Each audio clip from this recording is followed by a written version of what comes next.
شروع اللہ کا نام لے کر جو بڑا مہربان نہایت رحم والا ہے۔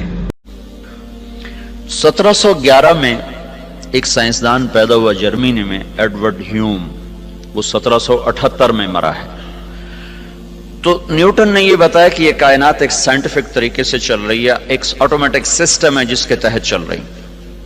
وہ خدا کا منکر نہیں تھا۔ ہیوم نے آ کر خدائی کا انکار کیا۔ انہوں نے کہا جب 2 اور 2 4 ہے تو کسی خدا کو ماننے کی کیا ضرورت ہے کہ اس نے 2 اور 2 کو 4 کیا؟ ہم دیکھ رہے ہیں سب کچھ آٹومیٹک ہو رہا ہے، کوئی خدا نہیں ہے۔ سب سے پہلے دہریت کا تصور اس شخص نے دیا کہ اللہ کوئی نہیں ہے، یہ سب خود بخود ہو رہا ہے، خود بخود ہو رہا ہے۔ پھر 1809 میں وہ ڈارون پیدا ہوا۔ اس کی تھیوری میں نے جا کے ساری دیکھی، اس کا میوزیم ہے پورا لندن میں، اس کا پورا میوزیم ہے، سارا میں نے جا کے دیکھا۔ اس نے ایک اور ہی چوچا چھوڑ دیا، ان کا ایک سیل پانی کے کہیں کنارے کہیں سے آ گیا، کیسے آ گیا؟ وہ بڑھتے بڑھتے بڑھتے یہ سب کچھ بن گیا، یہ انسان بن گیا، یہ پہاڑ بن گیا، پتھر بن گیا۔ اس میں بھی کوئی نیکی بدی کا کوئی تصور نہیں ہے، آٹومیٹک پیدا ہوا، لہذا چلو بھی ٹھیک، خود بخود ہو گیا، جو مرضی کرو، جو مرضی کرو۔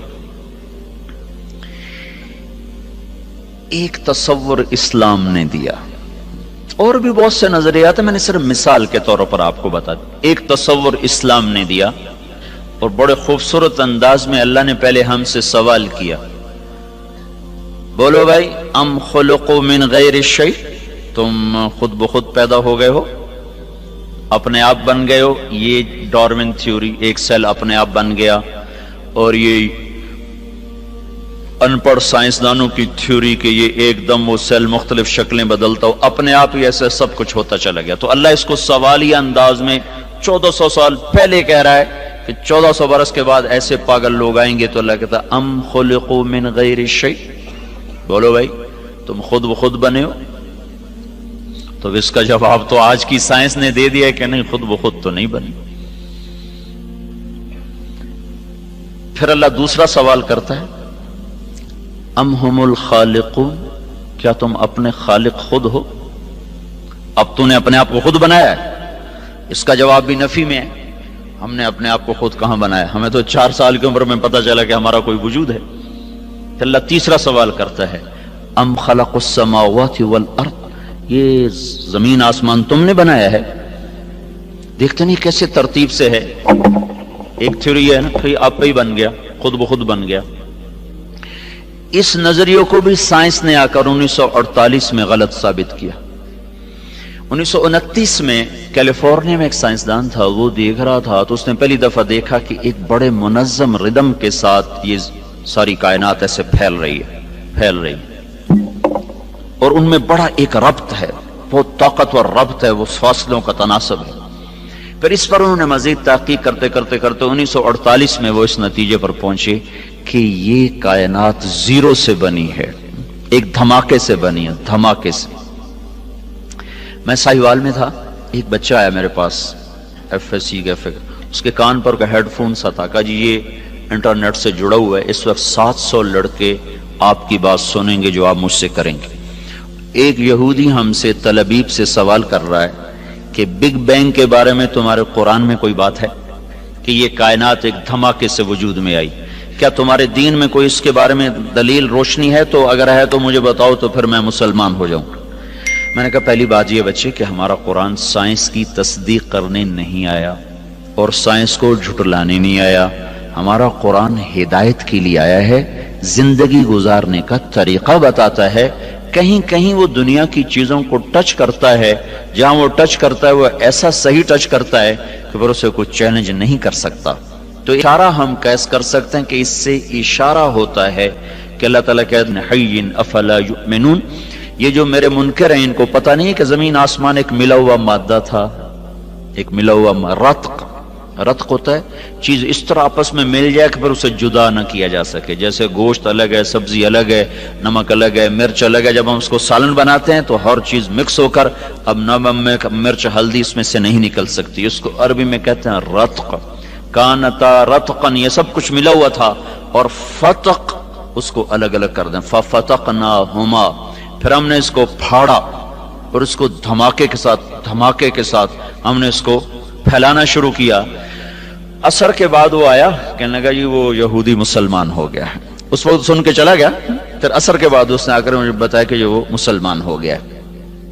تو ہمارے پاس یہ نظریہ نہیں ہے کہ آپ ہی بن گئے، ہمارے پاس یہ نظریہ کہ اس کو اللہ نے بنایا ہے اور ایک نظام کے ساتھ. اچھا، پھر ایک پال ڈیوس سائنسدان تھا آسٹریلیا کا، اس نے پھر ایک اور بات ثابت کی کہ کوئی بنانے والا ہے، خود نہیں بنا. اس نے ڈارون کو غلط ثابت کیا. اور دوسرے جو دہریے، بہت سے دہریے سائنسدان تھے، اب بھی ہیں، ان سب کی بات کو اس نے غلط ثابت کیا کہ یہ دھماکہ کسی نے کیا ہے، خود نہیں ہوا. کہ ہر دھماکے کے بعد تخریب ہوتی ہے. دھماکے سے تو تخریب ہوتی ہے نا کہ تعمیر. اگر میں جا کے ابھی اپنے مسجد میں کہوں کہ ہم وہ بیٹھے تھے لارنس کالج کی مسجد میں، وہاں ہوا دھماکہ، ہر لڑکا اڑتا ہوا اپنے بیڈ پہ جا کے بیٹھ گیا اور پرنسپل جا کر اڑتے ہوئے اپنے آفس کی سیٹ میں فٹ ہو گئے. کوئی مانے گا اس کو؟ مول صاحب پاگل ہو گئے ہیں. کسی بات کبھی دھماکہ بھی ایسے منظم طریقے سے ہوا؟ دھماکے سے تو توڑ پھوڑ ہوتی ہے، نہ کہ اس سے کوئی شکل وجود میں آتی ہے یا کوئی تعمیر وجود میں آتی ہے. یہ کائنات میں واحد دھماکہ ہے جس نے اتنے خوبصورت انداز میں کائنات کو وجود دیا کہ کوئی یہ ماننے پہ تیار نہیں ہے کہ یہ دھماکہ اتنا عقل مند تھا. دھماکہ تو پاگل پن ہوتا ہے نا، ٹھا ہوئی اور یہ ادھر گیا وہ ادھر گیا. تو اس نے نا پھر ایک سیکنڈ کو نا 1000 حصوں میں تو تقسیم کیا جا سکتا ہے، 1000 سے آگے پھر وہ تقسیم نہیں ہوتا. تو اس نے یہ بات پروو کی کہ اگر ہم فرضی طور پر 1 سیکنڈ کے 10 لاکھ کھرب حصے کر دیں، 10 لاکھ کھرب حصے. جب دھماکہ ہوا تھا تو 2 طاقتیں پیدا ہوئی تھی، ایک گریوٹی اور ایک رفتار. ایک رفتار پیدا ہو کے دھماکے سے چیز پھیلتی ہے نا، ایک دم ابھرتی ہے. تو جب وہ تھا تو اس میں 2 طاقتیں پیدا ہوئیں، ایک کشش گریوٹی، ایک رفتار سپیڈ. اگر اس وقت سپیڈ زیادہ ہو جاتی تو یہ کائنات بکھر جاتی، اور اگر اس وقت کشش اور گریوٹی زیادہ ہو جاتی تو یہ کائنات پھر سمٹ کے پھر زیرو ہو جاتی. اس میں اگر 1 سیکنڈ کے 10 لاکھ کھرب حصے کیے جائیں اور 1/10 لاکھ کھرب سیکنڈ کے برابر اگر رفتار بڑھ جاتی تو کائنات بکھر جاتی، اور اگر گریوٹی بڑھ جاتی تو کائنات زیرو ہو جاتی. تو یہ کوئی کیسے تسلیم کرے کہ یہ آٹومیٹک ہو گیا، یہ خود بخود ہو گیا؟ کوئی تو ہے، اور وہ کون ہے؟ یہاں آ کے وہ اٹک جاتے ہیں. تو ہمارے یہ اس بچے سے بھی پوچھو تو کہے گا اللہ نے زمین بنائی، اللہ نے آسمان بنایا. تو اس کو اللہ نے یوں جواب دیا، ان ربکم اللہ الذي خلق السماوات والارض في 6 ایام. تیرا اللہ ہے جس نے زمین آسمان 6 دن میں بنائے. ثم استوى على العرش، پھر عرش پہ تخت بچھایا. یغشی اللیل النہار، پھر دن اور رات کا نظام چلایا. یطلبہ حفیفا، دن آگے چلتا ہے رات پیچھے چلتی ہے. اور پھر الشمس والقمر والنجوم مسخرات بامرہ، پھر اس نے سورج چاند ستاروں کو اپنے تابع کر دیا. تو ہمارے لیے ایک جواب آسان ہو گیا کہ سب کا بنانے والا اللہ ہے. پہاڑ کیسے بن گئے؟ والجبال ارساہا، اللہ نے گاڑ دیے. پانی کیسے بن گیا؟ کہ اللہ تعالیٰ نے بنایا. فسالت اودیۃ بقدرہا. زمین کیسے بن گئی؟ والارض فرشناہا فنعم الماہدون، اللہ نے بنا دی.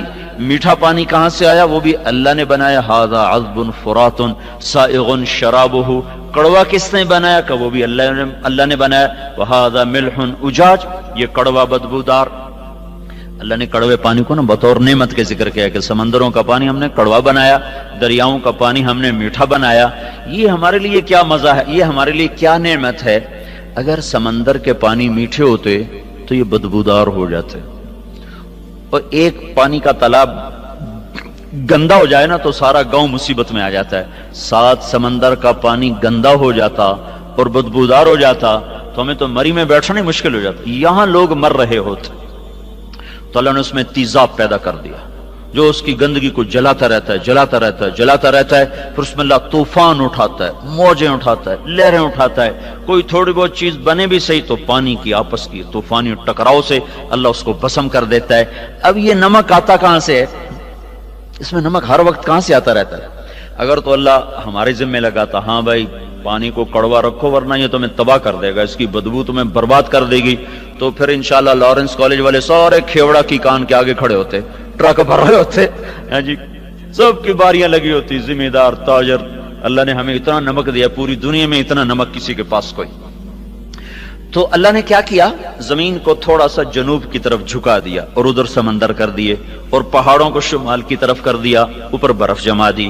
پھر زمین کے جھکاؤ سے فائدہ اٹھاتے ہوئے اللہ پاک نے پانی کو جنوب کی طرف بہانا شروع کیا، پہاڑوں پہ برف پگھلی، وہ ندی نالوں میں بدلی، چشمے شامل ہوئے، جھرنے شامل ہوئے، آبشاریں شامل ہوئی، وہ پانی ایک طاقت کے ساتھ پتھروں سے ٹکراتا ہوا اور بل کھاتا ہوا ایک حسن بھی اللہ نے بنا دیا، خوبصورتی بھی بنا دی۔ لوگ ناران کی جھیل دیکھنے جا رہے ہیں، حالانکہ اتنا سفر، مصیبت خانے، پتھر، پہاڑ ٹکریں، پھر بھی جا رہے ہیں۔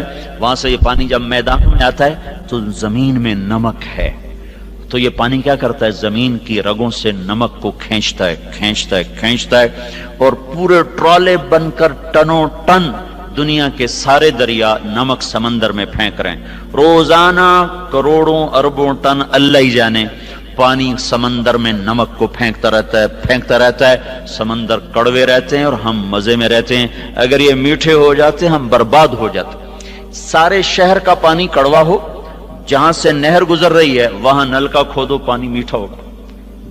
فیصل آباد میں میری رہائش ہے، میرا علاقہ خانوال ہے، رہائش میری فیصل آباد، تو وہاں سارے شہر کا پانی گندا ہے، اس میں سے ایک نہر گزر رہی ہے، اس نہر کے دونوں طرف جتنے نلکے ہیں سب کا پانی میٹھا، چونکہ پانی بہتا رہتا ہے اور اس کے اندر کے نمک کو کھینچ کے آگے چلتا رہتا ہے۔